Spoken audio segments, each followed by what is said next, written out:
Dzisiaj pokażę Wam proces montażu przetwornicy z 12 V na 230. Przetwornicę oczywiście zamówiłem AliExpress, została dostarczona z Niemiec. Przetwornica ma charakterystykę prądu sinus. Dlaczego jest to ważne? Ważne jest dlatego, że chciałbym zasilić tamten ekspres. Tam chodzi silnik, który potrzebuje pełnego sinusa. I tak to wygląda. To jest cała ta przetwornica. Nie jest to zbyt duże urządzenie. Czytałem bardzo dużo opinii na ten temat i opinie są tylko i wyłącznie pozytywne. Także bierzemy się za montaż tego wynalazka i zobaczymy, jak to będzie działało. Żeby zasilić coś takiego, oczywiście trzeba mieć dosyć duży bank baterii.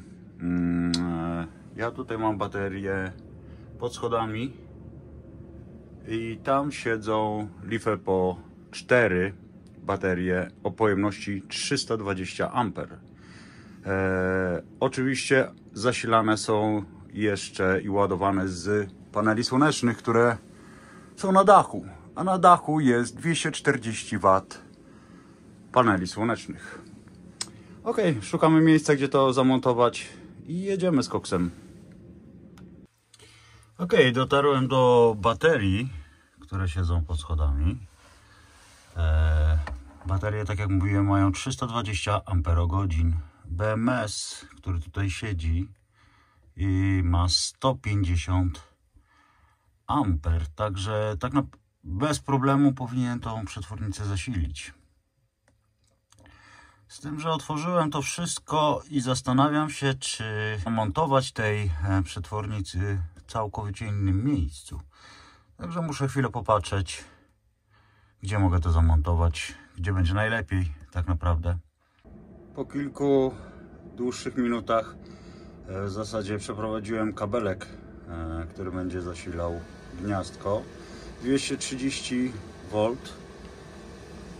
Idzie tutaj przez komorę, gdzie jest ładowarka, pompy, boiler. Przechodzi do baterii. Przechodzi tutaj przez baterię.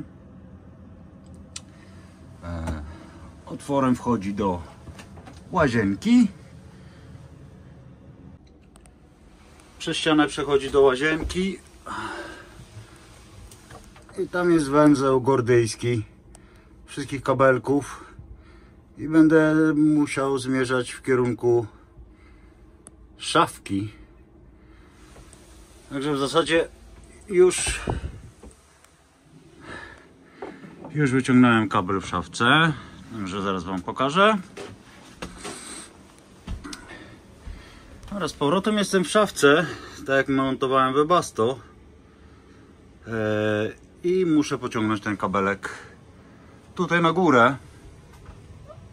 Tutaj zrobię drugie gniazdko. Jedno będzie na 230 z przystani, jeżeli będę mógł się podłączyć. A drugie gniazdko będzie zasilane z 12 V i z przetwornicy. Także działam i tu będzie zamontowane drugie gniazdko. Myślę, że minęła już z godzina, jak próbowałem przeciągnąć ten kabelek, i chyba jestem na dobrej drodze. I jest. Panowie, co Wam mogę powiedzieć? Żeby przeciągnąć przez małą dziurkę kabel, musi być sztywny, jak nie powiem co. Ale jesteśmy na dobrej drodze. Nareszcie przyciągnąłem kabelek, otworek też jest wywiercony. To gniazdko u góry będzie zasilane z przystani, to dolne będzie zasilane z przetwornicy. Oczywiście to później oznaczę w jakiś sposób zrozumiały dla mnie. Także biorę to, przykręcam i później zamontujemy przetwornicę, która dalej leży na podłodze. Dobra, tak to wygląda. Tak jak mówiłem, to będzie górne do zasilania z przystani. To będzie z 12 V z przetwornicy. Tak naprawdę zostało mi tylko i wyłącznie podłączenie całej przetwornicy do baterii. No, niestety okazało się, że kabelki, które były dołączone, po pierwsze są za krótkie, a druga sprawa, uważam, że są za cienkie. Także minęło parę dni, zanim zorganizowałem te kabelki. To jest 50 mm kwadrat i 1,5 metra długości. To w zasadzie nie mam zielonego pojęcia, co to jest. Nic tu nie jest napisane. I długość jest około 40 cm. Także zostało mi zamontować te kabelki, podłączyć przetwornicę. Sprawdzamy, czy to wszystko będzie działać. Wszystkie kable zostały już połączone.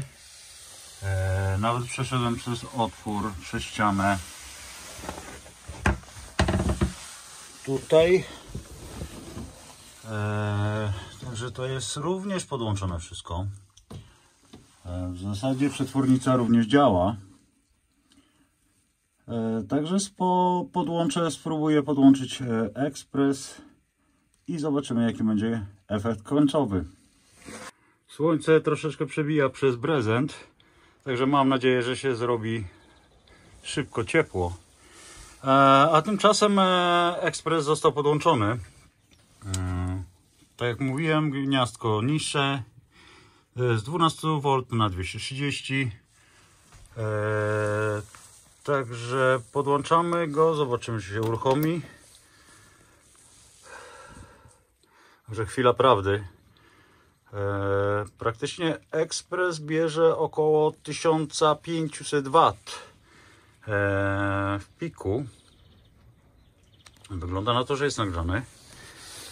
Robimy test. To jest ciekawe.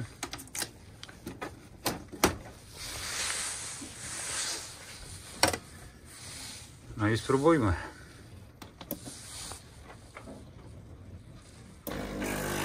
No i działa.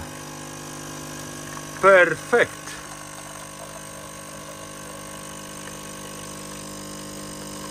No jest świetna kawka. Bardzo mi tego brakowało. Także co wam mogę powiedzieć? Ja wrzucę do filmu pomiar, ile ekspres włącznie z przetwornicą pobiera prądu. Będzie to widoczne na filmie w rogu. No i w zasadzie tyle. Kto oglądał mój pierwszy film, to jest Webasto w zasadzie, które montowałem przy pierwszym filmie. Dokupiłem przejściówkę, która łączy piec ze starymi rurami. I działa, powiem wam, to perfekcyjnie. Tędy leci ciepło, tu leci ciepło, z tyłu no nie widać. Dobrze, dziękuję wam pięknie za oglądanie filmu. Polecam ten pierwszy film z montażu Webasto. Spróbuję coś nowego wymyślić, co wam mógłbym pokazać następnym razem. A ja spróbuję kawkę, czy nadaje się do picia. Do zobaczenia przy następnym filmie.